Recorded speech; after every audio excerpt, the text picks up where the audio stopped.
LinkedIn ব্যবহার করেন কিন্তু জানেন না লিঙ্কডইনে আপনি কি পোস্ট করবেন, ভেবে কুল পান না লিঙ্কডইন আপনার কোনটা পোস্ট করা উচিত আর কোনটা পোস্ট করা উচিত না।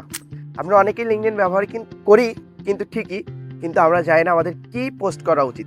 তো চলুন আজকের ভিডিওতে আমি আপনাদের সাথে সেটাই শেয়ার করব, লিঙ্কডইন হ্যাক পার্ট 4। লিঙ্কডইনে আপনি কি শেয়ার করবেন? আপনি যদি ভার্সিটি কিংবা স্কুলের স্টুডেন্ট হয়ে থাকেন তাহলে আপনার জন্য বেস্ট হবে আপনার একাডেমিক ক্যারিয়ারের জিনিসপত্রগুলো লিঙ্কডইনে শেয়ার করতে পারেন। আপনি কোনো বিতর্কে অংশগ্রহণ করেছেন, সেটা ছবি নিয়ে সুন্দর একটা ক্যাপশন দিয়ে পোস্ট করুন, কিংবা ভার্সিটিতে কোনো প্রজেক্ট শো করেছেন সেটা নিয়ে পোস্ট করুন, কিংবা প্রেজেন্টেশন দিয়েছেন সেটা নিয়ে পোস্ট করুন, কিংবা আপনি যদি কোনো নিশে কাজ করে থাকেন তাহলে আপনার নিশ রিলেটেড জিনিসপত্র শেয়ার করুন। আপনি কোন দিন কি শিখছেন সেখান থেকে ভ্যালুয়েবল কিছু ইনসাইট আপনি লিঙ্কডইনে শেয়ার করার চেষ্টা করুন। এছাড়া আপনি চাইলে দেখতে পারেন যে লিঙ্কডইনে কারা কোন ধরনের পোস্ট শেয়ার দিচ্ছে, সেগুলো থেকে আইডিয়া নিয়ে আপনি চাইলে লিঙ্কডইনে কিন্তু খুব সুন্দরভাবে ভ্যালুয়েবল পোস্টগুলো শেয়ার করতে পারেন। লিঙ্কডইনে একটি পোস্ট আপনার জন্য একটি ভালো নেটওয়ার্ক বিল্ড করার কিন্তু একটা অন্যতম হাতিয়ার। তাই লিঙ্কডইনে পোস্ট করতে হলে আপনাকে অবশ্যই বুঝে শুনে করতে হবে।